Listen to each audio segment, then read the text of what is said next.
2024 ఎన్నికల రణరంగం ముగిసింది. పథకాల ప్రసంగం ముగిసింది. ప్రచారాల పర్వం ముగిసింది.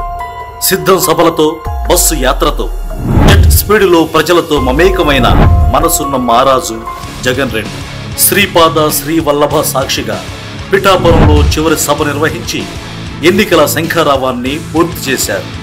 ఇడుపులపాయ నుంచి మొదలైన ప్రచారం రకరకాల మార్గాల్లో అనేక దశల్లో కొనసాగి రాష్ట్రంలోని అన్ని నియోజకవర్గాల్లో తిరిగి వంగాగీత నియోజకవర్గంలో శుభం కార్డు వేశారు. లాస్ట్ పంచ్ మందైతే ఆ కిక్కే వేరప్ప అన్నట్లు లాస్ట్ ప్రచారం పంచును పిఠాపురంలో ఇచ్చారు జగన్.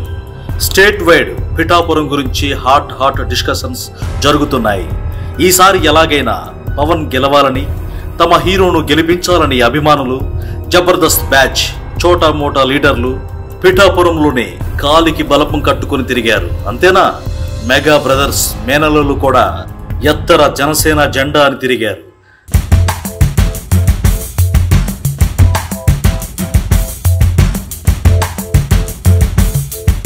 కానీ వైసీపీ నుంచి వంగాగీత ఒంటి చేత్తో ప్రచారాన్ని భుజ స్కంధాలపై వేసుకుని పవన్ కు చెమటలు పట్టించారు.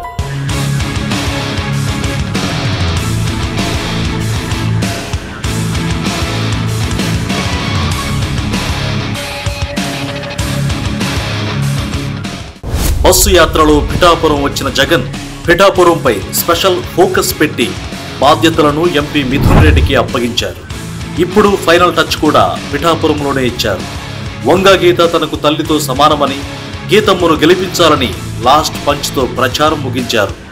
కానీ ఇంతకాలం సాగిన ప్రచారం ఒక ఎత్తైతే చివరి రోజు జరిగిన ప్రచారం అంతకు మించి అన్నట్లు ముందు రోజు పవన్ బహిరంగ సభ, ఆ మరుసటి రోజే జగన్ భారీ పబ్లిక్ మీటింగ్ తో పిఠాపురంలో జనసేనానికి వణుకు పుట్టించారు.